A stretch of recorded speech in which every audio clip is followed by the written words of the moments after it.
ओम श्री गणेशाय नमः। ओम श्री मंगलमूर्ते नमः। नमस्कार, आपका बहुत बहुत स्वागत है आपके YouTube चैनल पर। आज की इस वीडियो में मैं बताऊंगा विष योग के बारे में कि विष योग क्या होता है।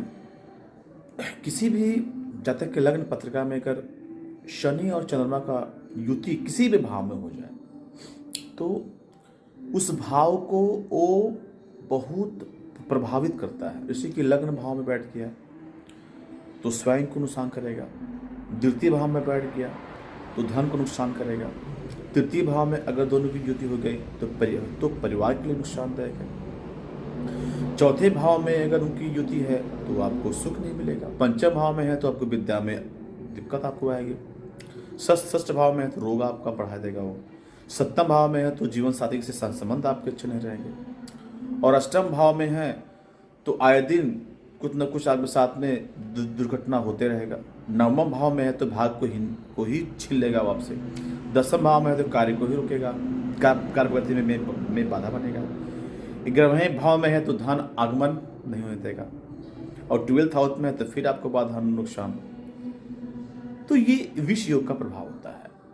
ये किसी भी जातक को हो सकता है। और विष योग कहीं न कहीं हमारे पूर्व जन्मों के कर्म के द्वारा ये योग आता है। तो इस योग से मुक्ति के लिए भगवान शिव की, भगवान आशुतोष की आप अगर नियमित तौर से आराधना करते हैं तभी आपको इस योग से आराम मिलता है।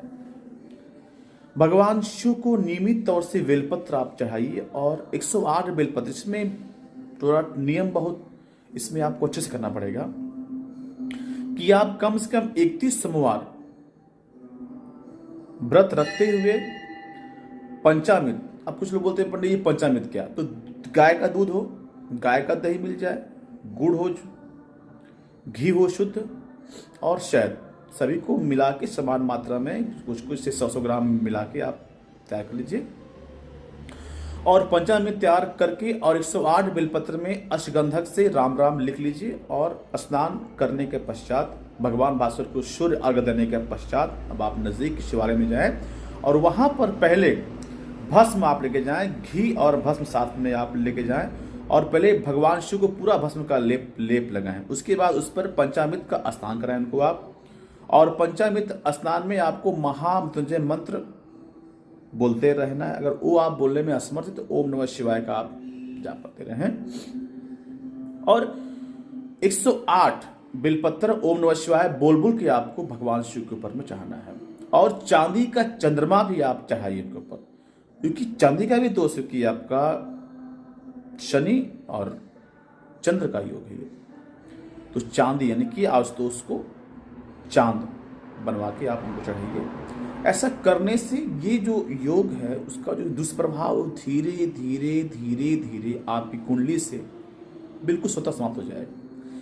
तुरंत तो नहीं इसका असर आता है, कुछ समय आपको लगता है। और ऐसे जातक को खास करके अमावस्या और पूर्णिमा में बहुत ध्यान देने की आवश्यकता है। ऐसा जातक जो होता है मानसिक रूप से विचित्र भी हो सकता है। अगर आपके घर में अगर कोई ऐसा बच्चा बार बार उसको फिट की समस्या या बार बार उसको मूर्छा की समस्या हो रही है तो अब उसकी लग्न पत्री में देखिए कहीं ये योग तो नहीं है। और ये योग कहीं अगर अष्टम या षष्ठम भाव में या लग्न भाव में है तो बहुत ही बड़ा इससे दुष्प्रभाव आपको मिलने वाला है।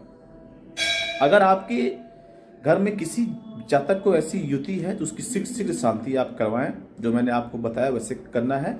और ज्यादा समस्या अगर आपको दिख रही है अपने घर के किसी भी जो सदस्य उनके प्रति जिनको फिट की समस्या ज़्यादा हो रही है, यानी कि मूर्छा बनाना, तो आप 1.25 लाख महामृत्युंजय का जाप किसी भी शिवालय मंदिर में आप करवाएं और वहाँ पर प्रत्येक दिन भगवान शिव को अभिषेक भी आप करते रहें। ये करने से आपका जो विष योग का प्रभाव है वो धीरे धीरे स्वतः जो उसका दुष्प्रभाव है उसमें कमी जाएगा और आप पूर्णतः आपके जीवन में फिर से वही खुशहाल जीवन आप जी रहेंगे जो आप बिल्कुल जिसके बारे में आपने परिकल्पना नहीं की थी, वो जीवन आपको प्राप्त होगा। तो विष योग का जो भी मैंने आपको उपाय बताया उसको आप अच्छे से और सहज ढंग से आप कीजिए। उससे आपके जीवन में बहुत खुशहाली और समृद्धि आपके जीवन में आएगी।